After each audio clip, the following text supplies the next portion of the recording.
Yo, salut internet, bienvenue sur Let's Talk About Movies, les podcasts qui vous tiennent au courant de l'actualité de vos super-héros préférés adaptés en film. Moi c'est Terry LTM et on va parler du nouveau trailer qui vient de sortir là, genre là il est 15h, il est sorti à 13h, donc je viens de me le mater genre 156 fois et on va essayer de parler un petit peu de ce nouveau trailer de Avengers Endgame. Ça chamboule absolument mon planning de vidéos, j'avais déjà tourné plusieurs vidéos qui devaient sortir genre aujourd'hui, mais là ça va complètement tout modifier l'emploi du temps, mais c'est pas grave, c'est Avengers Endgame, on va se lancer directement, je suis beaucoup trop chaud. Alors je pense que je ferai plusieurs vidéos sur ce trailer parce qu'il y a beaucoup de choses à dire, mais là je vais juste le reprendre, on va recommencer dès le premier plan et on va essayer de voir ce qui se passe petit à petit. Donc déjà la première chose qu'on voit c'est qu'on ouvre sur le tout premier film qui démarrait le MCU. Donc c'était la scène où Tony Stark s'était échappé des montagnes, il avait fait son tout premier Iron Man, c'était le Mark 1 et du coup il s'était retrouvé voilà, dans le désert, il avait finalement été sauvé et ça avait mené à tout ce qu'on a connu aujourd'hui ces 10 dernières années de films Avengers avec le MCU.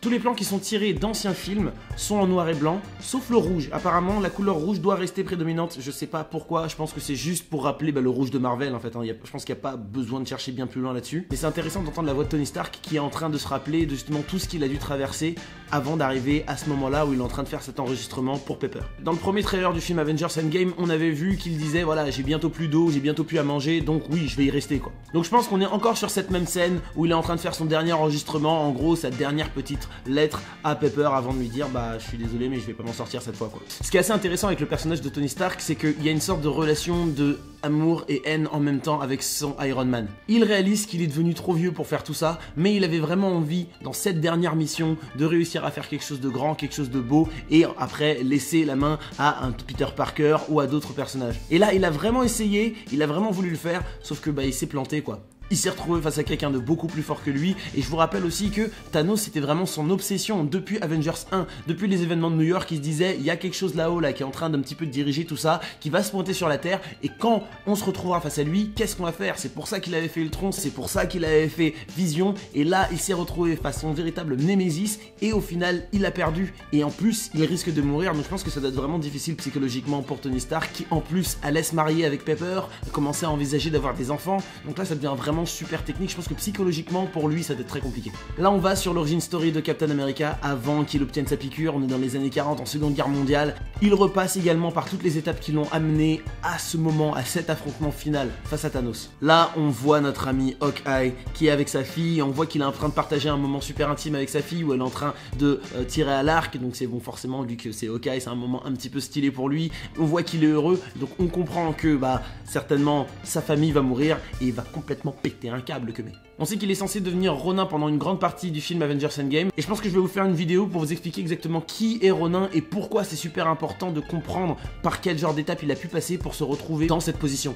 Donc là j'imagine qu'il est à Tokyo ou en Asie en tout cas et il se fait retrouver par Black Widow. On voit d'ailleurs une Natasha qui a les larmes aux yeux, je pense qu'elle doit être vraiment touchée par le fait que son meilleur ami est complètement détruit par la perte de sa famille, encore plus que les autres parce que lui il avait vraiment décidé de prendre sa retraite, de laisser tout ça derrière lui, de rester avec sa famille et au final ça se trouve il était en train de tenir sa fille dans ses bras et boum d'un seul coup elle a dû disparaître. T'imagines que pour un mec comme lui qui est censé réprimer ses émotions ça doit être super compliqué de gérer un truc comme ça. Je pense que justement Black Widow va réussir à le faire revenir un petit peu à la raison et qu'il se dise ok on va arrêter de faire n'importe quoi et de tuer plein de gens, on va essayer de se dire comment je fais pour récupérer ma famille. Et de toutes les façons ça va être le but de tous les personnages de ce film.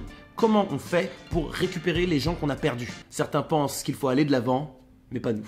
Là on va sur l'origin story de Thor, vous avez remarqué qu'on a eu les origin story de Iron Man, Captain America et Thor, c'est un petit peu la triade, hein, ce trio qu'on a vu qui ont construit ce MCU et là on va arriver à la fin. Moi je dis les trois ils vont mourir. Thor ça doit être très compliqué pour lui parce qu'il sait qu'il aurait pu empêcher tout ça s'il avait visé à la tête. Si au lieu de se pointer et de faire souffrir Thanos, il avait juste achevé, il aurait pu empêcher le claquement de doigts. Donc ça doit être tellement horrible pour lui. Il a une grosse responsabilité et je pense aussi une grosse culpabilité. Et on l'entend dans la voix off, il le dit justement, il dit j'ai vu tous ces gens mourir. Et il se dit c'est de ma faute ça. Alors sur ce plan il y a un truc qui est quand même assez particulier. Vous remarquez que Black Widow a les cheveux ultra longs et ils sont de nouveau roux. Ce qui veut dire que ça va être un gros bordel en termes de timeline. On va avoir peut-être au tout début du film, juste après le claquement de doigts. Après on va avoir peut-être genre une semaine après genre 6 mois plus tard. J'ai vraiment du mal à comprendre la timeline de ce film. Est-ce que c'est un film qui va se faire sur genre 10 ans ou c'est un film qui se passe sur une petite semaine comme on l'a vu sur Avengers Infinity War? Les événements d'Avengers Infinity War se passent sur à peu près une semaine. Mais là très concrètement, juste en juger par le trailer, on est au moins sur une bonne 6 mois au moins, t'as vu la taille de ses cheveux? Un autre truc qui me permet de dire ça, c'est regarder le plan où on voit Ant-Man, Scott Lang, il est devant chez lui et regardez comment la végétation est ultra développée. T'as l'impression que la nature a repris ses droits comme si c'était passé genre 10 ans. Donc c'est très difficile de savoir exactement ce qui va se passer. On sait que ce film va se baser énormément sur des failles spatio-temporelles, des voyages temporels, etc. Là concrètement, je n'arrive pas à savoir combien de temps se passe entre le tout premier plan où ils sont avec Captain Marvel justement comme on voit dans la scène post-crédit et ce plan là où on voit Scott Lang qui se passe très concrètement au moins genre, je sais pas, 2 ans après les événements. Et me dites pas, mais non, c'est pas 2 ans, c'est à peine 6 mois, parce que une végétation pareille, ça met pas 6 mois à venir à envahir toute ta maison. Je suis très content qu'on voit énormément de plans de Hawkeye dans ce film, parce que personnellement, je trouve que c'est un personnage qui n'est pas du tout, qui est underrated, comment on dit ça en français? Qui est sous-évalué?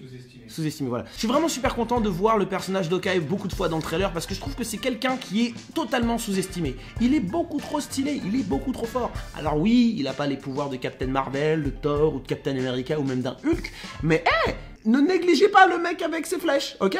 Néglige pas le poteau. On voit également Rocket, c'est vrai qu'il a survécu et lui aussi ça doit être très compliqué et il doit avoir franchement le seum contre Thanos. Au début c'était plutôt quelqu'un qui voulait être le plus loin possible du combat, mais là on voit son sourire, on voit son visage, il a son flingue, il veut aller casser du Thanos mais fort. Alors là c'est Nebula, j'ai l'impression qu'elle est sur Titan, alors peut-être que ça se passe juste après les événements de Avengers Infinity War. Peut-être qu'il est revenu sur Titan Thanos et là elle a essayé de l'affronter etc mais elle va se faire exploser. Mais d'un autre côté j'ai l'impression qu'on voit des arbres juste derrière elle et il n'y avait absolument pas d'arbres sur Titan. Donc c'est possible qu'on soit sur Terre, mais alors du coup je serais incapable de dire à quel moment ça se passe quoi. J'ai l'impression qu'on a les ruines d'un Queen Jet juste derrière elle. C'est assez difficile, toujours est-il que là elle part au combat, elle va affronter quelqu'un et au regard de la haine qu'elle a l'air d'avoir en plein dans sa tronche là, je pense que c'est pour aller affronter Thanos. Mais à quel moment c'est assez difficile de dire. Dites-moi dans les commentaires à votre avis, on en est où là? Ce plan de Captain America j'ai l'impression qu'il se passe au même endroit où se trouve Nebula. Mais là on voit qu'il a déjà pris bien cher le Captain. Il a son ancien costume avec le casque, avec le A et surtout son ancien bouclier. Donc Tony a dû lui dire, vas-y récupère ton queutru, y a pas de problème, t'inquiète, t'es mon frérot. Et puis là de toute façon on n'a pas le temps d'être vraiment vénère parce que là il y a toute l'humanité à aller sauver. Cette séquence d'Ant-Man est juste magique, c'est très difficile de savoir exactement où il se trouve. On voit qu'il saute sur un crayon, donc là il est en mode tout petit, il saute sur un crayon, il y a juste à côté un câble jack, donc c'est franchement il doit être dans une chambre ou un truc dans le genre, il y a de l'eau partout, il y a des flammes. Impossible de savoir où on se trouve, mais visuellement c'est stylé. Donc franchement Marvel, GG. Et là, le plan du hangar, des frissons. Vous m'auriez vu quand j'ai vu ce plan la première fois, j'étais en train de sauter partout, mais comme un fou furieux. On retrouve tous les Avengers survivants avec leurs nouveaux costumes, des costumes visiblement, je pense, pour voyager à travers le temps et l'espace. Là, c'est le moment où ils vont au combat, ils vont au charbon, on va aller buter Thanos. Mais ce qui est surtout très important, c'est que Tony Stark et Nebula sont dans cette séquence. Ce qui veut dire qu'ils vont trouver un moyen de revenir de l'espace. Ils ne vont pas crever dans l'espace, non, ils vont tous être ensemble. On va avoir Thor, Captain America et Iron Man, tous les trois ensemble pour aller affronter Thanos. Et ça, mon gars, ça fait plaisir. La confrontation entre Captain Marvel et Thor, c'est très marrant et du coup ça montre que malgré le ton très grave du film, parce que voilà, il y a quand même des gens qui sont morts, etc., on gardera la petite pointe d'humour que Marvel sait très bien faire, ils le font depuis un petit moment et je trouve que c'est une très bonne chose. J'ai hâte de voir ce que ce film va donner. Les amis, c'était vraiment une vidéo brute de décoffrage là, comme ça, hein. Je vous dis juste ce que je vois, il fallait absolument que je vous en parle, je ferai une autre vidéo où je prendrai un petit peu plus le temps d'analyser et de vous proposer des théories. Si vous-même vous avez des théories, n'hésitez pas à les mettre dans les commentaires. Les amis, on se retrouve très bientôt, n'oubliez pas de nous balancer un petit pouce en l'air, abonnez-vous, activez la cloche de notification, je vous laisse juste ici les 2 dernières vidéos que j'ai faites, et puis on se retrouve très bientôt, d'ici là, regardez de bons films, peace. Voilà.